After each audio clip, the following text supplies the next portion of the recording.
Good day, everyone. Welcome to the second edition of the Path to 1111 Unify Livestream series. Today, we have our special guest, Oracle Jesselynn Desmond. She's an old friend. We've known each other many, many years. And today, we get to talk about the path of least resistance. young, vibrant, amazing friend. Yes, dear. So would you like to share a little bit more about who you are and what you do in the world?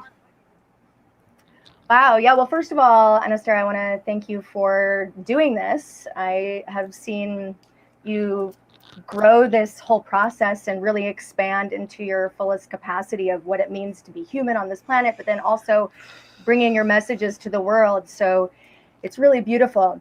And thank you. It's getting a little teared up, but just like spending that time with you in Egypt and really seeing all of the 1111 connections in the structures, in the hieroglyphics. It's just wonderful. And, you know, I thought I just had this connection with 1111, but it's humanity, right? And it's the unification of humanity. And I really believe in what you're sharing. And I love that you're bringing people's gifts together and all in one space. And thank you for having me, first and foremost. For those of you who, so for those of you who don't know me, my name is Jesselynn Desmond. And a little quick background is I came out of the womb performing. And so I've always thought I wanted to be an actress. Yes, I'm going to dive into the human psyche and become an emotional athlete. And then things kind of shifted when I moved to Los Angeles and I joined a circus. And from there, things went wild, helping all of our friends through a music festival called Lightning in a Bottle and Lucent Dossier, and just traveling around the world as a clown and an oracle for, wow, almost 30 years. It's crazy to even think about how long ago that was. Right. But anyway, if you care about those things, it was a while ago.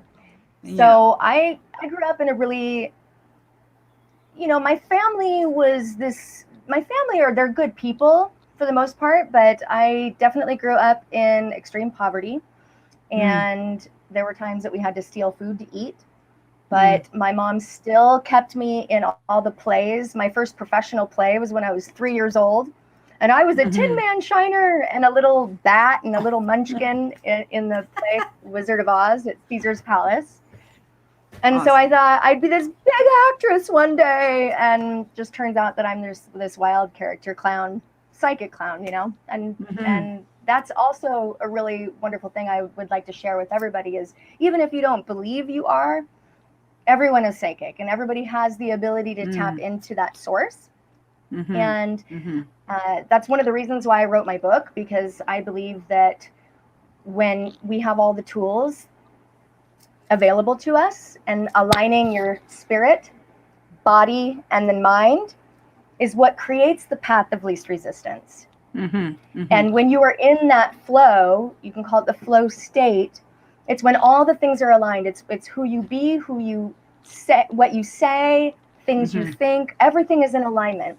And when you're in that state, which is nature's natural state, you're free and you're tapped into your own sovereign nature, your own power. You know, the only thing that separates us from nature is our ego. That's it. Nature doesn't have an ego. And so one of the little coins in my book is everything is happening for you. And that was received from a dear friend of mine, Brandon Beecham. He's amazing, which if you don't know him, he does the Positive Head podcast, which is phenomenal. And he's all about upliftment as well. Maybe he could be on your path to unify. Oh, I'd love that. He'd be really good. Yeah. He's a gem. And so, you know, I would always look to nature because nature was always helping each other out. And that's the one thing I learned, even when I was dealing with physical abuse or mental abuse or sexual abuse throughout my childhood, I would play out in nature. And because I didn't have dolls or toys, I would play with sticks, roots, bark, and I'd make them my little cars and do all these little things. And I noticed in nature's always working together. There is no competition in nature. Mm-hmm. And so competition is this contrived thing that creates a lot of resistance and separation, which brings us completely away from the 1111 unified path, which is our birthright. It's where we came from, and it's where we're going to go back to. So when I saw these things, it was just, yes. Yeah, well, no, I don't want to interrupt, and I want to actually share the book with everyone. So the first thing I want to say is we are live streaming, so hopefully there's people watching who want to ask any questions. Like, she's an oracle. Go ahead, ask her a question. Also, just any other tidbits or comments that you want to share with us, go ahead and do that, please, throughout the whole live stream. We really do appreciate them. So this is the book. I purchased it a few weeks ago, and I've been reading it very slowly, actually, because I'm reading 4 books at the same time. But I am through almost to the end of chapter 3 now. I'm on the part about projection, right? And so what I really adore about this is that, first of all, I opened it up and I'm like, oh my God, it's my friend's life story. How amazing. So much of this I didn't know about you yet, you know? And then as soon as we started getting into like grounding meditation, all of these things, it's so much of like what I already embody in my life and what I already am practicing. And so it's such a great reminder. Do you know what I mean? Like, I think you even said it in the introduction, like so much of this is not new information. It's just reminding us, right? To move from the me commerce to the we commerce to the us instead of the me, right? To get out of the ego and move into community-based minded projects and all kinds of stuff. Exactly. So tell us a little bit more about your path to creating the book. You did tell us a little bit, but I really want to know, like, what prompted you to suddenly, like, I have to do this right now? Yeah, well, that is a specific question that can be answered, but it all leads up into the point of this was this solar eclipse that was happening, and I went to Oregon for this Symbiosis Festival, and it was the very first festival that I had gone to where I wasn't actually working. So I'm normally working or performing or doing something at festivals, and this was the first one I was like, you know what? I'm not gonna do anything. Just go play. And I went there, and then, you know, the precursor to the inspiration, which I will share in a moment.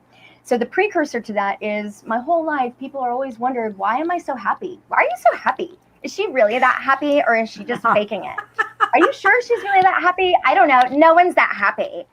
And so my whole life, I kind of got made fun of for being the happiest person that they knew. Wow.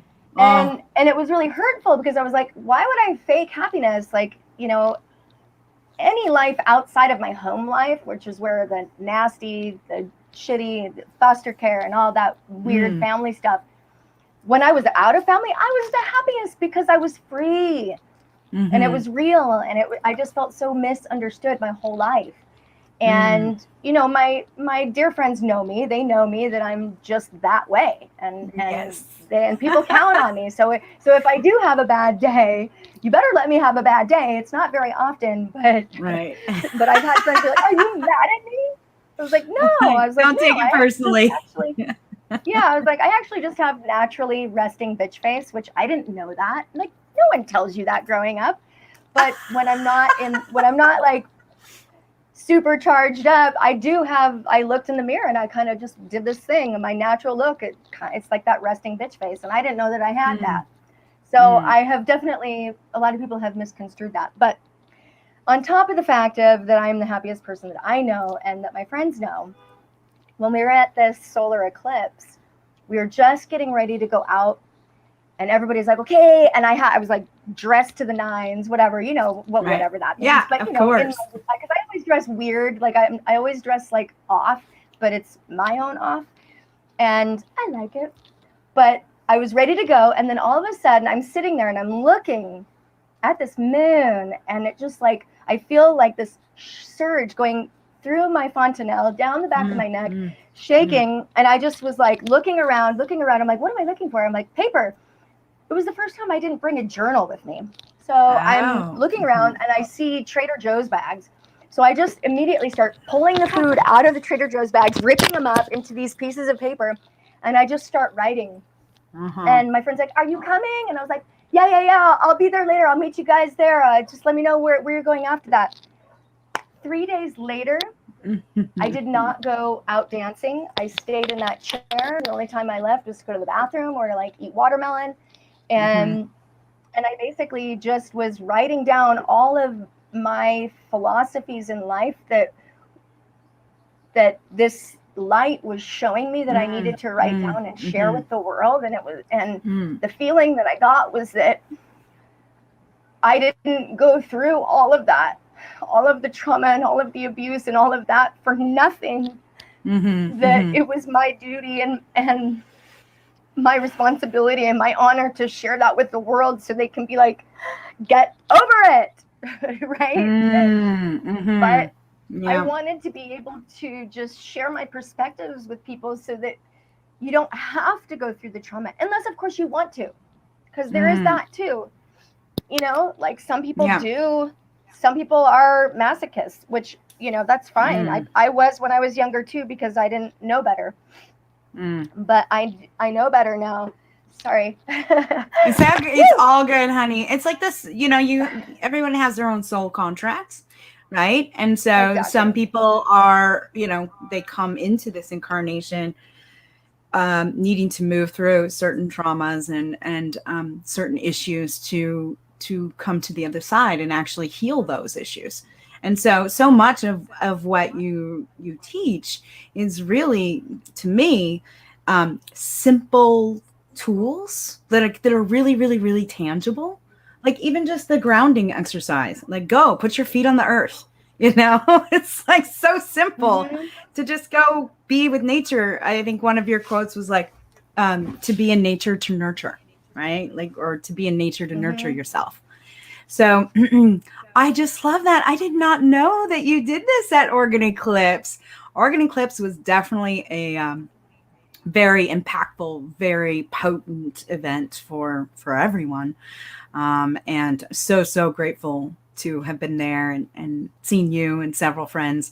Wow, that's quite a story. So when you got home from this event and the what was your path of least resistance to actually come and publish the book and get it out to the masses? Because I know there's challenges along the way with that, but I want to learn, because I'm channeling a book right now. So I want to know, what was your path of least resistance to publish the book? Sure.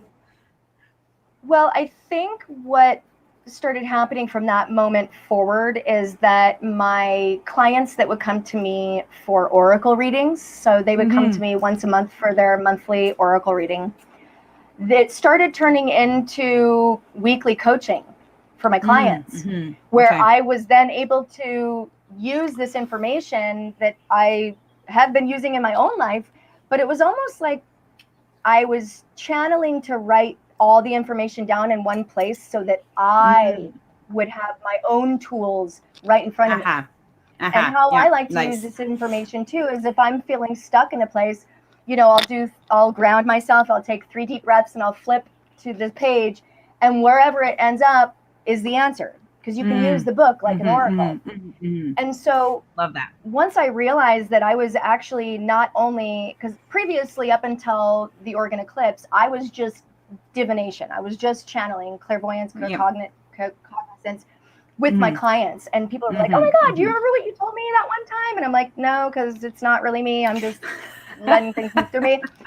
But up until that time was when I now had consciousness around my coaching sessions. And then they became, instead of oracle readings, they became practical, applicable coaching for my clients. And so then, of course, you know, you want to check in on a weekly basis with people. And so it just kind of like took off from there. And then I was like, wow, I guess this is working, because it's working for my clients. I mean, it's always worked for me, but I can pretty much make anything work, right? But I have a lot of tenacity and I have a lot of energy and I have a lot of love. You know, a lot of people don't have, maybe they have one of those things or a half of one of those things, but the tools actually work. And it's about being held accountable. It's about being supported and loved, and then also provided the tools. A lot of people don't have the tools, and not everybody is a seeker for whatever reason, not because they don't necessarily, I'm not going to be a seeker. It's not like that. It's more of like, well, you had a kid when you were 17, 18, 19, and you've had to struggle to pay the bills, and you take care of your family, and then you have to deal with other family members and relationships on top of that. And it's like, when you have a lot on your plate and there's so much heaviness burdening you, when you have that much stuff that you're holding, you're not going to go out for a walk and like seek something out. But because I had nothing and no one, I just was looking and looking, what's underneath this rock? What's underneath this? Like, I'm going to find answers, you know? And so that caused me to be the person I am. You know, I believe that we have these contracts. You know, I don't remember signing the contract, but I'm sure my soul did somewhere. But when my mom passed, I found her dead on my couch when I was 14. I had a very different outlook than most people look at. And I believe that I had this instant knowing that we agreed to this in this lifetime so that I could be of service to the most amount of people. And if I had my mommy to take care of me, I couldn't be the mommy to my clients, to the world, to people. And I have had this, my whole life, I've had this voracious love for people, for humanity. And I didn't know why. I'm like, why do I love people so much? I was raped, abused, physically, mentally, spiritually, sexually. Like, why do I love people so much? And really, it's because this was my contract that I came into this life. So I agreed upon this, you know? And then, of course, it took me 20 years to do all the wrong things after she passed to then do my seeking and find the tools and do all those things. Because, you know, I've tried everything because I didn't have anything. There was no one there to guide me, you know, and I had my aunt who was very influential in my life, and she loved me so much. And she was the only person who never yelled at me, never hit me. And she was the most loving human to me out of anybody in my whole life. And so thank goodness I learned a lot from her. Yeah. So the other answer to your question is, I had my own resistance of like, who am I to write a book? No one cares about me. Everyone left me since I was a kid. No one's going to listen to me. Blah, blah, blah, like, you know, and it wasn't like I needed anybody to listen to me because it was working with my clients and I was actually really helping people. I still am. And that's like that's my biggest desire on this planet is to help elevate humanity in any way I can, in any shape, in any form. That's my service. That's why I wrote this book. Thank you. So for me, the layers, like, so we're like an onion in a lot of ways. Our growth is like an onion. And so, you know, when you cut off that top part and the bottom part and you peel off that, you know, the hard skin, you're like, okay, cool. Now I got to the onion. Wrong-o. You got to keep delving down. That pain and that trauma is so deep and it affects all your different lives or all your different parts of your life. So pardon me. So in my book, I have the 8 pillars of powerful presence. And so when you take this concept of the onion to the 8 pillars of your life, you'll start recognizing where you are out of alignment in some pillars. Because if you're experiencing the most joy you can possibly experience in some of these pillars, and other pillars, you're like at a 0, you're in between like a number 0 to a number 4. It means that you are out of alignment with your spirit, body, and mind. And so throughout coaching, you know, because it's one thing to just read a book. You can read a book, but you're just going to read it and then that's it. It's about applying the practices. It's about having accountability buddies. It's about having a coach. You know, if you want to be an Olympian athlete, you got to have a coach. If you want to have major success in your life, I mean, I have a coach. Coaches have coaches. And that's the thing is like, if you want to break the patterns and break free from the chains, you got to get someone who can help you get there. Mm-hmm. And I don't care who it is, just do it. Commit to yourself, commit to your own personal growth. Because until I did that for myself, because as an oracle, I never went, I went to other oracles because it's really hard to read yourself, but I still didn't realize the coaching thing until I started using these practices in my book on my clients. I realized, wow, like I need a coach also. And once I realized that, I was free because then I was able to commit to myself or not. And taking the action and taking the commitment to your own personal growth. So for me, I do spirit, body, and mind coaching. So I help you align all the areas of your life so that you're utilizing your maximum energy flow, which is what I call free energy source. When you're tapped into the flow, you have unlimited communication with source and you have unlimited energy. A lot of people are like, oh, I'm going to conserve my energy over here and I'm not going to go for that walk right now because I'm going to do something tomorrow. And I was like, okay, whatever. It takes energy to create energy.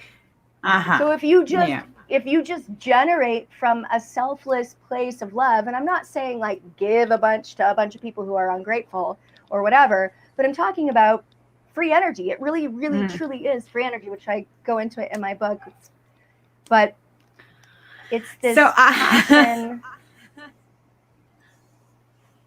Go on. Please. Oh, I wanted to ask you because you said, who am I? Like you had your own resistance, right? Can we explore that a little bit more? Right? Oh, yeah, because we all have our own resistance. We all have our own resistance in life. Like there's certain things that I resist. There's certain things that, oh, that's not going to serve me. Or, okay, I'm going to explore that for a little bit until it doesn't feel good, you know? And so maybe there's a particular tool that you can bring up right now that can really illustrate and show others on the call, like what, like what's a tool? Exactly. Like when you hit a wall, when you hit some resistance, what can you do to like break through it? And like maybe use an example of like a wall that you hit when you were in the process of publishing your book. And then what did you do to get through it? Yeah, and to finish answering your question, I apologize for getting segued, but there's so much. It's all good. Yeah, I love you so much. I just love how animated you are and all of it. I'm just letting you go, you know, because I know that's you and it's totally fine. And I actually want to know this tool because I'm writing my own book and there's resistance and there's things that I'm like, oh, yeah. So my first resistance. This is my finger number one. My first resistance was sitting down to write. That was my first resistance. Okay. I would be like, I'm going to do all these things. And okay, I get to my computer and I'm like staring at the screen and I'm like. Yeah. I handwrite mine. I have to handwrite mine and then I literally dictate it into my phone and then I transfer that via text to my computer and then I edit it. So yes. So I do a similar thing, although I don't write it at all. Basically what I do is, for me, I think and work best on my feet.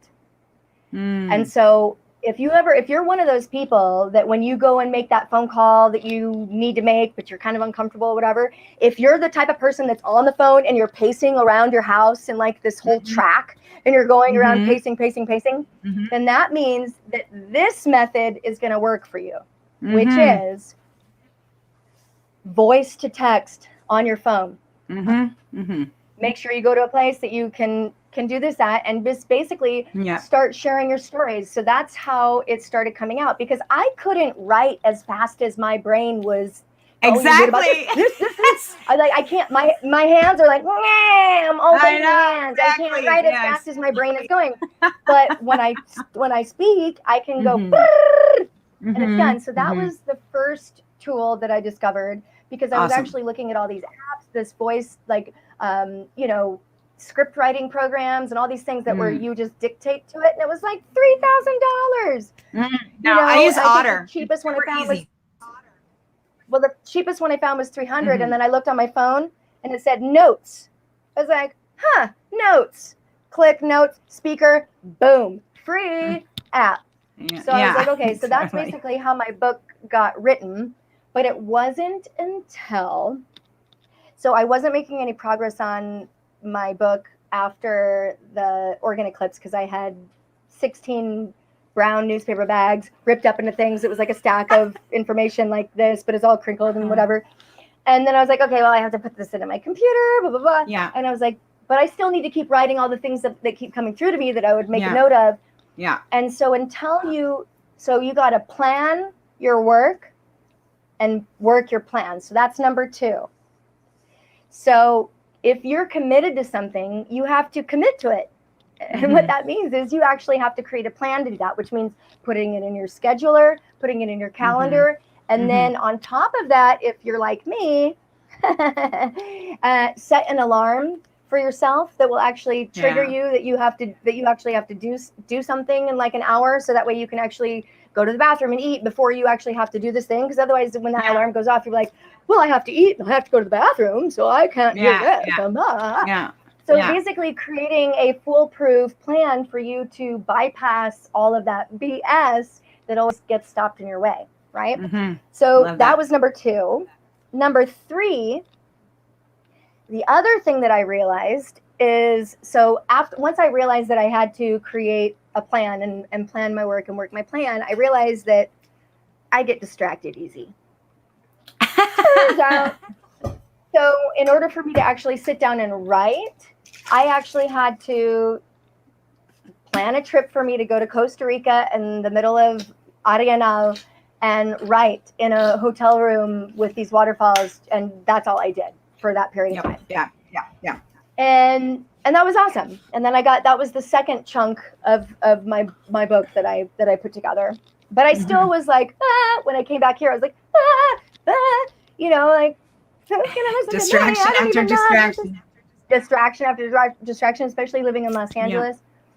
So then the third tip and trick that I highly recommend for everybody, which is what's really cool about my monthly coaching program, is it's a mastermind meeting, but it's a monthly program where we all are each other's accountability buddies.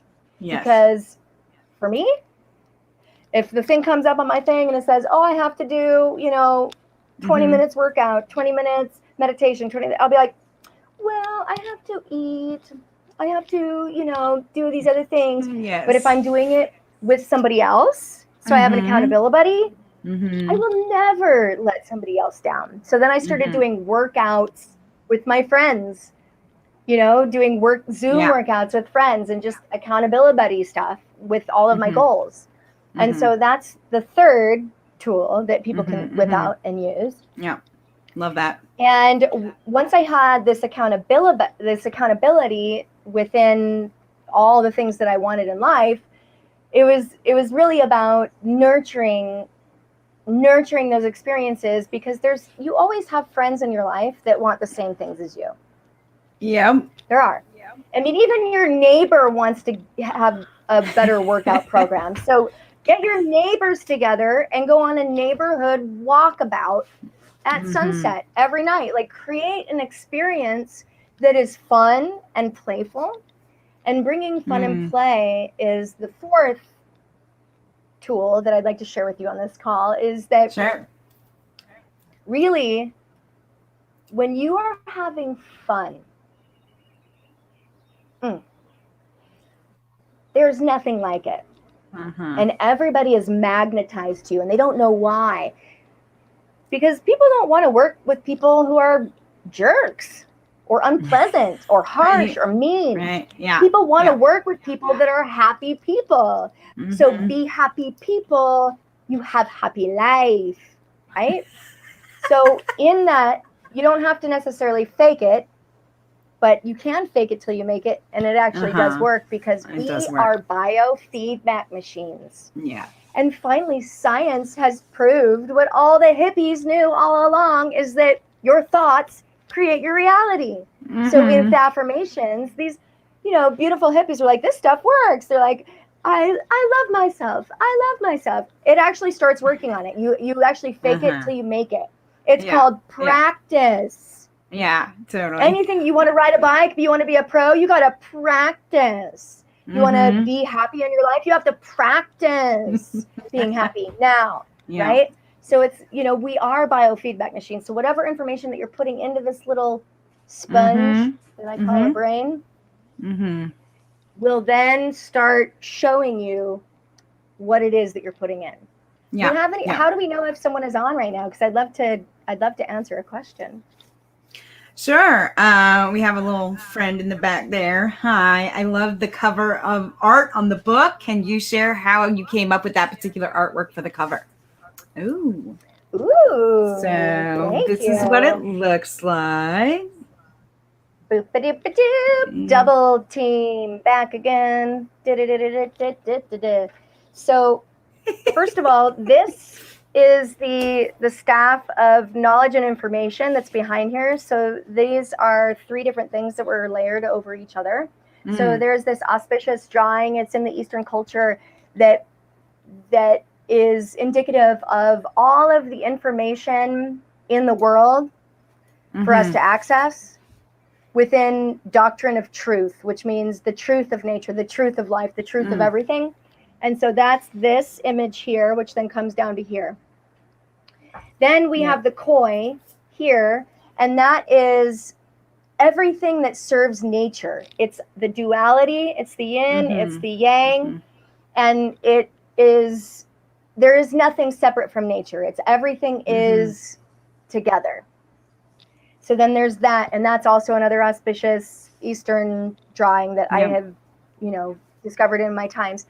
And then we have this beautiful Celtic knot that actually ties in the infinite universe within all information and all knowledge and all love all together, which is the one infinite love, which is basically 111 unify. This Celtic knot is actually 111 unify. Ultimately, it's where we came from, and it's where we're going to end up going back to. So all of those together, when you have all of the information that exists in this planet or in all galaxies, all of the truth and all of the love in alignment with all the nature and all beings that exist in all galaxies, you have the path of least resistance. Yes. Love it. Fabulous, darling. Fabulous. You know, it reminded me of Pisces too, right? How they can swim upstream and downstream at the same time. That as well too. Yeah, upstream. Yeah. So I have a question for you, Oracle. Yes. Oh, I would love to, you know, part of the path of 1111 Unify is bridging and bringing in the different speakers and presenters that will actually be a part of this year's 1111 Unify. Do you have any visions or, any visions around 1111 Unify and its development this year? Really calling in the highest and best for the theme, Co-Creating Coherence, the emergence of a unified alliance. That is the theme for this year. I feel like we're living in such a dualistic polarity world that we really can drop into co-creating coherence as a community. And so I visualize certain people. Yeah. A star. So I just, when you were saying, because I'm listening to your words and tapping in at the same time. So may I share something that just came up through with me? The very first thing that came up for me. Okay. Yeah. Because there's a lot. Yes. There's a lot that's coming through right now. But the first thing that came through was coherence. That word triggered me because it shot a little piece of electricity through my fontanelle down here and down to my tailbone. It was like, with my little tailbone. And I've broken my tailbone like 7 times. But anyway, that's besides the point. which means I feel it. I heard her when you said that. Okay. And then what showed to me is in ancient times that the women, we were more revered for our information and our knowledge because we are women. Women rule cycles. We teach cycles. We are a cycle. Yes. We have cycles. Yes. We can't help it. And so within cycles, there is infinite love.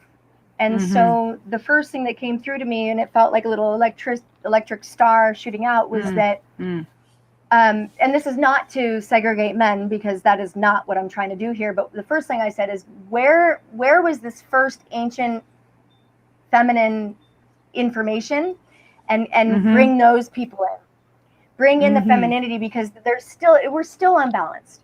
We're still unbalanced. We've been unbalanced for a very long time. And so when that came through, it felt like we still have to balance the scales. And it's not about making anybody wrong or anything, but we're still not balanced. And so what I see for this 1111 Unify, this event, is for the harmonification between divine masculine and divine feminine. Love it. Because then we restore into balance all that is our birthright. You don't have to be a man or a woman to experience divine feminine or divine masculine. You can be all of it and experience all of it, because we are all of it. Yes. And it's our birthright. Uh-huh. So,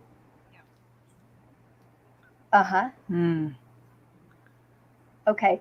So the other thing that I'm hearing is sharing information of cycles of time throughout the eons, as well as practical, applicable ways in which we can see our own lives as cycles, right? Because everybody knows, there's a full moon, about once every 28 to 32 days. But how imbibed, it's like, I can read that information in a book, but how much do you put it into your own body and your life? Unless it's your thing, never, right? So how can we apply these cycles that are happening everywhere, all in nature? Because nature is a series of cycles, and it's a series of systems that all just work together in cycles, working together beautifully to make each other more beautiful, more lit up, bigger, beautiful, more bright than they ever were before. So how can you embody this in your own life right here, right now? Because that is where the unification comes from. Yeah. The two things that came through as you were saying that, when you said star, I pictured the Seven Sisters star, right? We were at the temple Okombo, and there was Shesat, and there was the star above her head. And then the 7-rayed star symbolized the Seven Sisters, which literally is the knowledge and the wisdom of the goddess, of the feminine energy. And so the Seven Sisters, I believe, came from the Pleiades, and they were information bearers. They were wisdom keepers. And so tapping into that energy. Another thing that came up when you started saying cycles is I actually just signed up for a program. I believe it's called the free flow method or something like this. My friend Omega is hosting it. And essentially what it is teaching women how to not only track their cycles, but to determine the so there's 4 periods within your cycle, 4 time periods, right? There's the spring, summer, winter, and fall. And you have to eat certain foods during these parts of your cycle to actually balance your hormones. And then that way, when you come around to the time that you would normally have PMS or cramping or things like that, that because you were balancing your hormone through nutrition and supplements and food, then your cramps and your PMS will be, so like it'll lower. It won't be as extreme. And so as I'm entering this program, I'm learning more about myself. about my own cycles, like personally as a woman. And then seeing the grander vision of cycles, coming out of the Kali Yuga, moving into the age of Aquarius, and just, cycles of time in general. So there was a lot of cycles of time that occurred when we were in Egypt. Does that bring up anything for you right now too? Like, yeah, that image of Sashat, really, when you said star. It's like, woo, that came through really quick. Yeah, I feel that, well, the feeling that I was left with when that came through to me was that in order to tap into yourself, basically, you have to start understanding your own cycles. So, part of what my book does or offers is tools and examples to do that. But how I see it differently is more of, well, the second thing that came through is that I creating an activation game at the event that would start from the moment that they buy their ticket, that they would get these directions on starting to witness. Because the moment that you spend your money to do something, the moment you give that money for coaching, the moment you decide to do that vacation, you're already there. You're already on vacation. You're already in the coaching. You're already receiving the downloads. You're already there. And so, like for me, what I saw is that what I would like to do is actually create a game and a listening around all of the participants who are going to be part of this experience, a way to create, sorry, I'm not sure if you can. You lost your picture. There you are. Sorry. I apologize. To create for the participants of this event, a way to group people into the cycles of where they're at. Uh-huh. And so that's part of one of the things that I like to do is I like to be able to, with my clients, I like to put these two people who are cycling at the same time together. I like to put these people, or maybe there's 5 people here who are all cycling at that time. I put those people together because we're all in cycles, whether you're a male or female, it doesn't really matter, but we're all in these cycles. And so in order to get the most from it, it's very helpful to be closer to the people who are in the same cycles as you. And then if you really want some really quick, fast lessons and some harshness, go and spend time with people who are not in your cycle, and you're going to see real quick, But for me, with my coaching, I like to actually I recognize where people are at in their cycles, and I put those people together. So interesting. Oh, Noelle says, would love to hear more information about toxic sharing and where the boundaries are. Oh, I love that. Awesome. And let's be mindful of the time. We've got about 13 minutes left. So perfect. Cool. Thank you, Noelle. Toxic sharing. Yeah. Thank you, Noelle. Thank you for watching, and thank you for being a part of the active conversation. I love that you asked about this. So toxic sharing is sharing with anybody who is not part of the solution. So unless the person you're sharing with is going to be part of the solution, which means that they have the ability to, that they're going to talk to this other person for you, or they're going to be present for you, that is, otherwise it's just gossip. Now, with your partner, so for me, I have a very loving, supportive partner that I love very, very much. And when I sometimes just need to be like, can you believe this is what happened today? Blah, blah, blah. Before you do that, you ask, babe, is it okay that I just share with you and kind of like dump a bunch of stuff out, and then maybe you can kind of help me? Yeah, can I just vent right now, and then you can kind of like help me pick up the pieces and put it back together? And if and only they say yes, then you can vent on somebody. And it doesn't have to be your partner. It could be a friend who is there to listen. But you have to ask permission for one. And number two, you have to declare it as venting. Because that means that it's just, you're getting everything out, and it doesn't, like, it's not, there's going to be no, like, making people wrong here. Yeah, And the no other judgment thing around it. is no judgment around it. So toxic sharing is basically speaking about another soul or individual as if they are not in their God state. So what that means is, can you believe they're such an a-hole and la la la la and do? Be like, well, they responded with me with these words and it was very hurtful, and I felt so much anger because there's so much frustration that they don't really understand me at all, and I was hurt. So when you speak from a place of taking responsibility for your feelings and taking responsibility for your actions, and then also being the person that can actually solve the problem, because generally if it's a situation that you're involved with, you're the person to solve the problem. So there is no one else to solve the problem.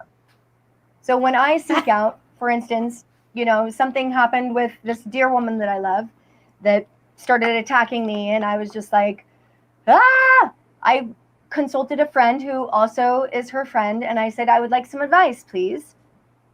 Because I didn't want to even vent to her or anything, because it's not about sharing the negativity. It's about how can we serve? What's the fastest way to the solution? And so, and so in my responses to this woman, I was only writing things that were all about solutions.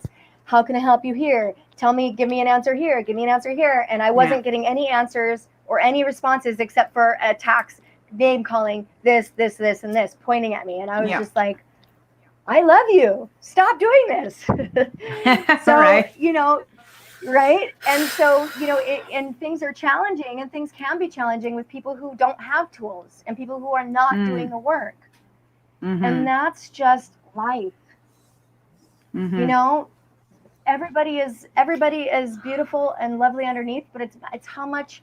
It's like, if the person's not doing their own inner work, their own meditation, their own breath work, their own access to their own inner power, just in conversations with source, they're not going to have the ability to do that. So all they can do is call you names, and all they can do is this lower vibrational stuff. So it's your responsibility to transmute that and lift it up and send it back to source, or send it back to the earth, because the earth, Mother Earth, if you ground all of that, if you ground up all of your and transmute it, the earth will transmute it.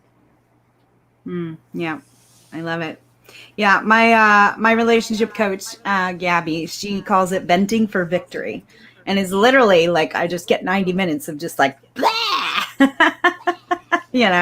and then my husband gets 90 minutes alone with her of just blah, and there's no judgment, there's no making each other wrong or anything. It's just, this is what I'm going through right now, so that she says, call me the dumpster. So you put it into the dumpster, and then therefore you're not bringing it to your partner or the person that you're having the issue with.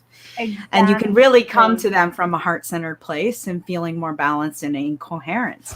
Because when we're out of coherence, we're out of coherence in our heart, then we can't speak from a really intelligent way. Have you noticed, like, when you fight with somebody or you get really agitated or something happens, literally your IQ goes down. Like, we turn dumb. We're just like, what were we even arguing about? I don't even remember. Literally, it causes issues. Yeah. So, really it's about just like having that neutral person that you can go and just do that with, and it's intentional, and they know that that's what you're doing, and they're just there to hold the space for you, then that is a valuable tool.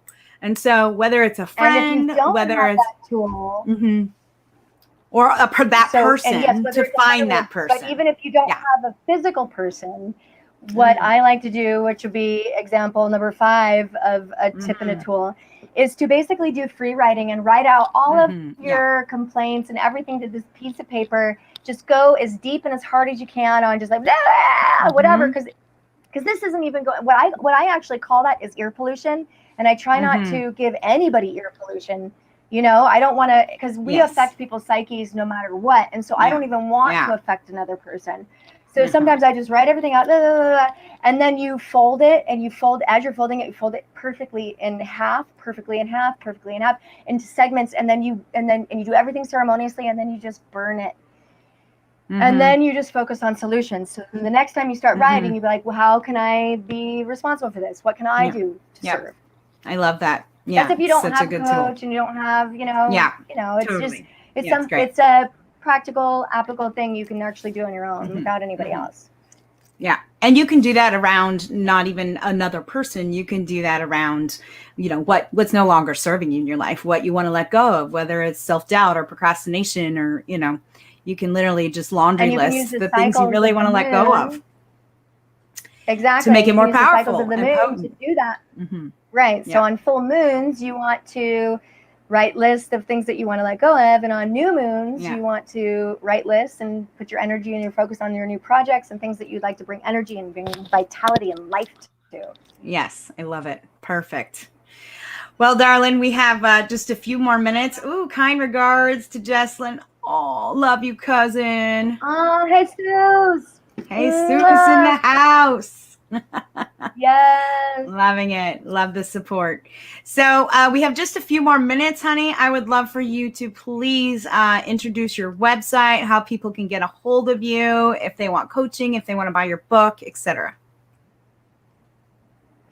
Awesome. Yeah, what a wonderful, beautiful time here. Thank you so much for having me. I have the cute little free gift for all of the listeners. So it's the top 10 secrets from the path of least resistance. And that's basically a free resource for you to access your power and transform your life in the shortest amount of time. And you can go to www.polrliving.info. So that's a little free gift for y'all. And you just fill out your email and I'll email it to you. So that's that. If you're interested in coaching or purchasing my book, you can actually just go to the website, which is POLR, and that stands for the Path of Least Resistance. So POLRliving.com, because that's what we're doing here. We're living together. And I am doing a very special. So I'm going to give you this code word right now. And when you send me an email or a message and you're interested in coaching or a reading, I'm going to give you 20% off. Buttles. So BUTTLES. And for all of my buttles, they're buddies that have cute buttles. You guys, I'm offering a 20% discount for all my programs, all my coaching, and everything that I'm offering to your listeners on Astera. So thank you, Jesselynn. Yeah, and that term is in our close circle, 20% off for the buttles. So it's that we're such good buddies that we grab each other's butts. So you know that you're a buttle when we're in a hug circle and we're all grabbing each other's butts. I love it. It's true. Yes. Oh, Jesselynn, I just so appreciate you. And I just want to tap into that moment when we were together at the Temple Luxor and we were standing there in the crown chakra room in the temple. And we're realizing that the 1111 pillars are right there in the room with us. They were scalloped edges. So they were literally mescaline cacti pillars. They were the only ones that were like that. You pointed it out to me, and then we talked about the third eye being the next chamber, but the only way to get into the throat chakra, or the only way to get up to the third eye and the crown, was through the ears. Literally, the doors were on the side of the temple, and from the throat chakra, it goes through sound, through frequency. Sound, feeling, and frequency. And so I'm just so blessed to have that moment with you. It's going to be a part of the documentary one day because I filmed you explaining it. Yes, and I explained it too during our Messages from Egypt live stream series as well when I got back from Egypt. So I so look forward to playing and weaving with you even more for this 1111 Unified, going back to Egypt next year. I'm so excited about that. So blessed be. Oh, Monica says, great talk. Good to see you. And Monica, Marissa, hi, Jesselynn. I love you, my family. Larissa, this is all my family in Mexico. I'm so grateful for you guys. Wonderful. You guys are living and loving, and I miss you all. I want to come to Mexico again to see the rest of you and bring Papa as well. Please. Yeah, let's do that. So I was just talking about going back to Egypt next year. We do have a group tour we are initiating our 1111 Unify University. It's a mystic initiation. It's also a sacred pilgrimage, but it's a joint research expedition so that we can go to these sacred sites, as Jesselynn and I did, and learn more about the 1111 codex that each site brings in. And there was so much more too. I mean, there was the 333 of Hathor. It's just, there was so much to learn at these sacred sites. So you can go up and sign up for our email list, and Brielle's throwing up that link for you, and it's in the comments below as well. So love you all. Ooh, Thalia, hear you from Mexico. Excellent talk. Wonderful. Oh, Thalia. I miss you. Yes. Blessed be, sister. I love you so much. I'm so grateful to have you here. Thank you, everybody, for joining us today on the second edition to Path to 1111 Unify. Mwah. Blessed be. Mwah. Ta-da!